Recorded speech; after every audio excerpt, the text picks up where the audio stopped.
Inilah rahasianya. Pertama tadi adalah incest itu yang harus kita bongkar. Pasti kita akan mengupas tentang sejarah hadirnya kata incest dikeluarkan.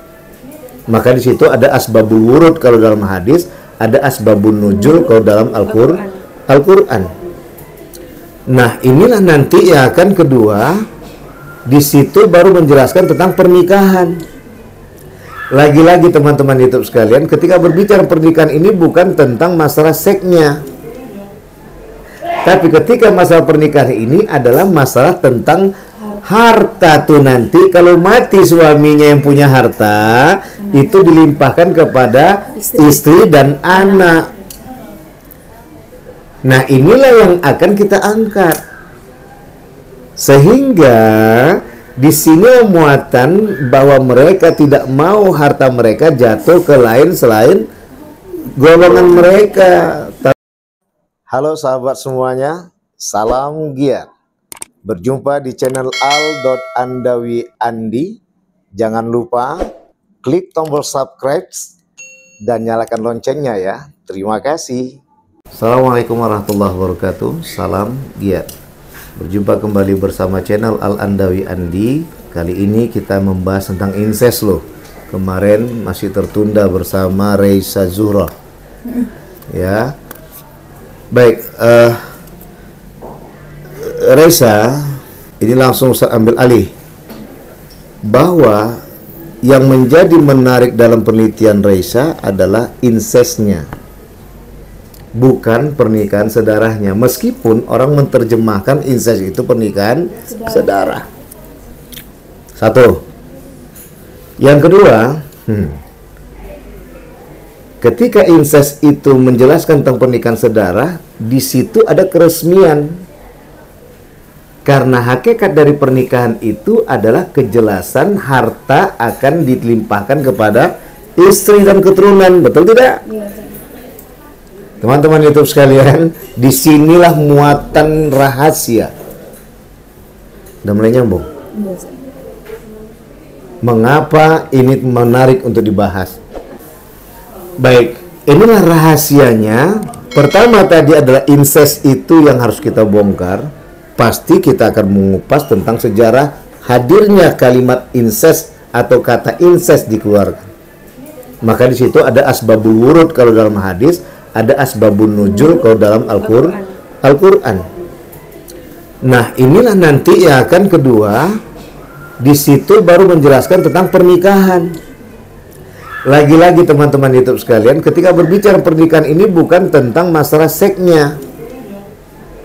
Tapi ketika masalah pernikahan ini adalah masalah tentang harta tuh nanti. Kalau mati suaminya yang punya harta, itu dilimpahkan kepada istri dan anak. Nah, inilah yang akan kita angkat. Sehingga di sini muatan bahwa mereka tidak mau harta mereka jatuh ke lain selain golongan mereka. Taruhlah Yahudi misalnya. Ini kita sebut aja terus Israel misalnya. Ya kan? Nah, di sini makanya nggak pernah kita tuh dapat melihat ada yang menikah. Bila pun tidak, mereka udah langsung berpencar dan mereka nggak nampak lagi Yahudinya. Dan tidak hanya di lingkungan komunitas Islam, lingkungan komunitas Barat dan Eropa begitu. Nggak pernah tuh orang tuh satu rumah itu Yahudi sama Kristiani, nggak ada. Yahudi. Paham ya? Paham ya?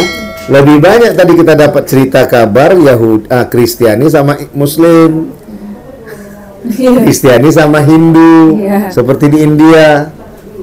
Ya kan, Hindu sama Muslim. Nah, nggak pernah kita dapat Yahudi sama Kristiani. Itu teman-teman YouTube sekalian. Disinilah kata kunci bahwa harta itu tidak mau dipegang atau dikuasai oleh orang lain. Walaupun nanti kalau kita mengambil analogi, sama seperti marga nih. Kalau marga tadi mengembangkan kekuasaan, lain lagi. Tapi dia kan menikah yang lain, nggak semarga. Tapi lain marga, tapi laki-laki itu akan membuat marga yang misalnya Bu Usna Siregar, laki-laki yang bawa Regar nikah dengan Lubis jadi Regar lah semua. Gitu ya enggak? Ya kan enggak? Tapi kalau perempuannya regar nikah sama lubis, hilang lah regarnya kak ya. Jadi lubis ya kan kak. Nah gitulah bahasanya. Nah baik teman-teman YouTube sekalian, yang ketiga adalah barulah kita bahas tentang seks. Tapi bukan seks ini yang pertama dikaitkan dengan incest. Kalau seks ini zina, nggak perlu nikah. Nggak perlu nikah. Kenapa teman-teman YouTube sekalian nggak perlu nikah? Siapa tahu. Orang tahu semua lingkungan bahwa itu adik dia kok, abang dia kok, kakak dia kok, anak dia kok, ayah dia kok, ngapain nikah lagi? Kalau yang menjadi patokan utama incest itu adalah seks, nggak usah nikah lagi.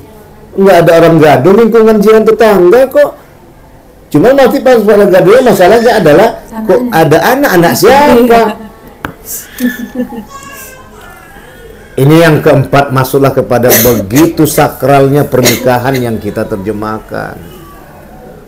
Hakikat dari pernikahan itu adalah pertanggungjawaban yang disebut dengan pernafkahan. Bukan persekan. Cuman nanti baru masuk kepada halalnya nikah. Maka dikata Rasulullah, ya ma'syar syabab man istata'a minkumul ba'a falyatajawwaj. Bisa dipahami? Itu kata Rasulullah, Bukhari Muslim, hai para pemuda-pemudi, siapa yang sudah mendapatkan duit, nggak ditanya berapa besarnya, ba'a, jual beli alias dia berusaha, falyatazawwaj, maka nikahlah. Bukan ya ma'syar syabab, ini bukan ustaz buat hadis. Ya masalah sabab man istata'a minkumul jima falyatazawwaj. Maaf, wahai para pemuda-pemudi, barang siapa yang sudah hebat untuk melakukan hubungan suami istri, nikahlah. Enggak, tapi man istata'a minkumul ba'a, jual beli, paham? Disitulah kaidah harta. Baik teman-teman YouTube sekalian, jadi paham ya Raisa ya. Ini penegasan di mana kaidah kata kunci pembahasan tentang incest itu.